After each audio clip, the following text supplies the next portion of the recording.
નમસ્કાર દર્શક મિત્રો, આપ જોઈ રહ્યા છો વાયન ન્યૂઝ। હવે જોઈએ અગત્યના સમાચાર।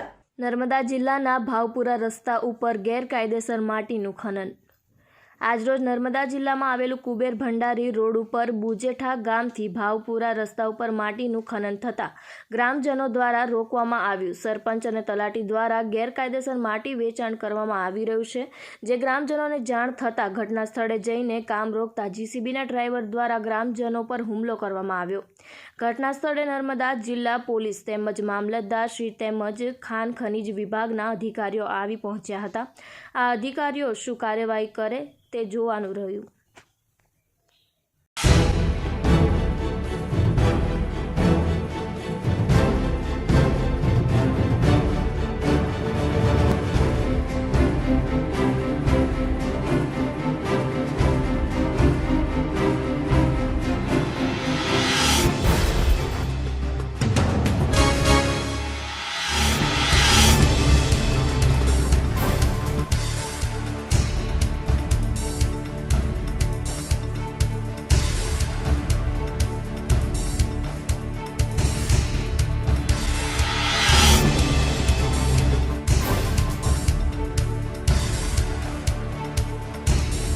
બુજેઠા ગ્રામ પંચાયત દ્વારા આ રસ્તો જાહેર રસ્તા ઉપર બધું આ માટીનું ખોદકામ કરેલ છે અને માટી વેચી દીધેલ છે।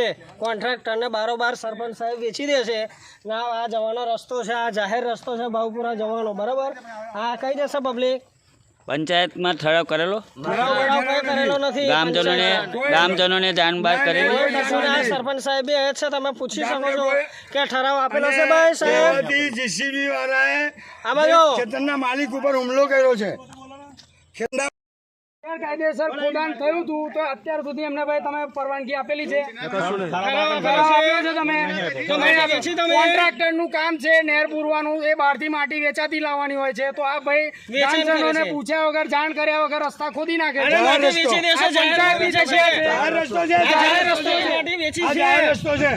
અહીંયાથી બીજા ગામ જવાનો રસ્તો છે, વચ્ચે ખોદી નાખ્યું છે અને ગ્રામજનો જયારે અટકાયત કરવા માટે આગળ આવે છે તો જીસીબી વાળો પાવડાથી એના પર હુમલો કરે છે, માર નાખવા હતું।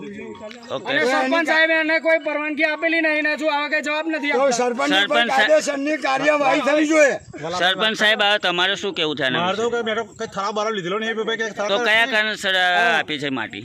ગોમની માટી ગોમમાં જ વાપરવાની, પણ તલાટીએ ઠરાવ કરવાનો ના આવે એવું? ના ખાલી ગોમમાં જ નાખવાનું,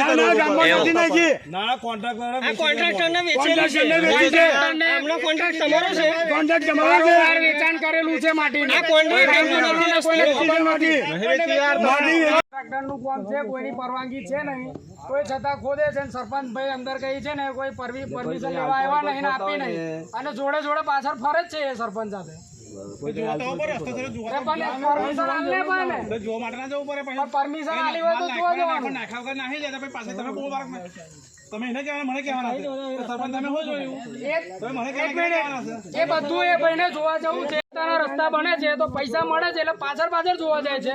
જયારે ગામમાં અમારે જોઈ લો તમે, રસ્તા બનાવ્યા છે પણ એ કચ્છી 10 જ દિવસમાં ઉખડી જાય છે, એ જોવા નહીં જતા। જયારે તાલુકા પંચાયતનો જે સભ્ય છે ચૂંટાઈને આવેલો, એને મેં પૂછું છું તો એ મને એવું કહે છે કે 10% છે ને સરપંચ અને તલાટીએ ટકાવારી લીધી છે કે વગર પરવાનગી એને ગમે તેમ આવીને ટ્રેક્ટર લગાવી જાય, જીસીબી લઈ જાય ને કોઈ કીએ તો દાદાગીરી કરવાનું, મારવાનું ધમકી આલે ને કોઈ માનતા નહીં ને અમારા ગામનું તલાવ છે તેવું ઊંડું કરી નાખ્યું વગર એને સરપંચ સાહેબને ફરિયાદ કરી, તલાટી સાહેબને ફરિયાદ કરી, ટીડીયા સાહેબ આવ્યા હતા મિટિંગમાં તો એ જાણ કરી, પણ કોઈ અત્યાર સુધી કોઈ કાર્ય કરતા કશું કરતા નહીં। કાલ ઉઠીને કોઈ છોકરો બુડી મળશે તેની જવાબદારી કોણ લેશે? અમારા તલાવમાં અમારા નાના મોટા છોકરાઓ છે, જાહેર રસ્તો લગાવી દીધા અને કાયદેસર કોની સત્તાથી આ ખોદાયું છે? કોન્ટ્રાક્ટરને માટી વેચી છે અને વેચી છે અને લાખો કરોડો રૂપિયા લે છે। માટી કોને વેચી છે એનું કોણ સવાલ? સરપંચે।